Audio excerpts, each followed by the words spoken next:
आभार व्यक्त करूंगी। हुई आँख नम और ये दिल मुस्कुराया तो साथी कोई भूला याद आया। अच्छा, भोजपुरी किसको पसंद है? भोजपुरी किसको? भोजपुरी वालों के लिए बस इसमें 2 लाइन जोड़ेंगे, गाएंगे। हिंदी है के दबे पाँव आई हा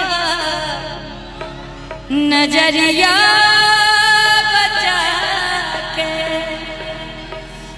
के वाड़ी के पाला, के वाड़ी के पाला अगर बंद पैया और सिकड़िया बजैया नजरिया चुरा के। सही है, लेकिन भाव वही रहेगा क्या? हुई आँख नम और ये दिल मुस्कुराया तो साथी कोई भूला याद आया, आया साथी कोई भूला याद आया।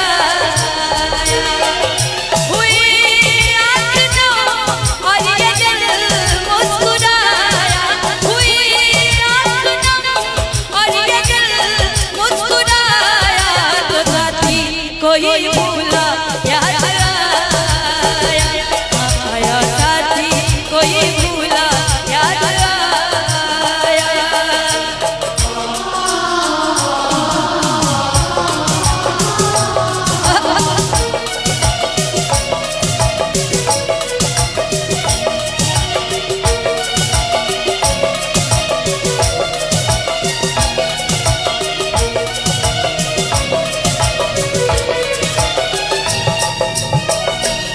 क्या यही प्यार करने का जाम है?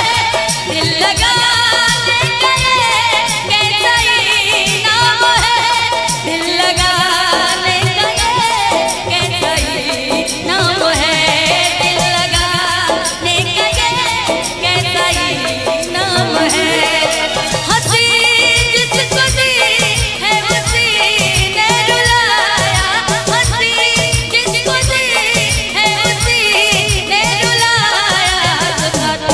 कोई भूला याद आया, आया साथी कोई भूला याद आया। Thank you.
क्या बात है, थैंक यू सो मच। एक ताली अपने लिए भी बनती है, आप लोगों के लिए।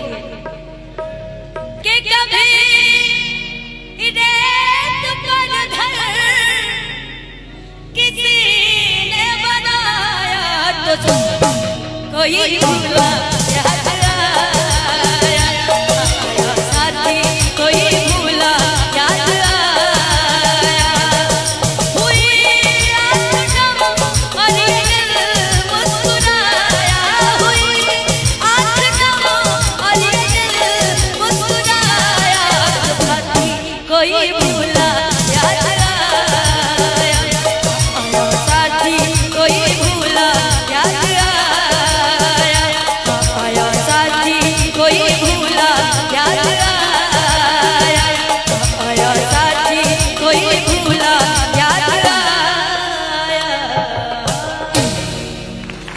तो थोड़ा सा ताली अच्छा लगा।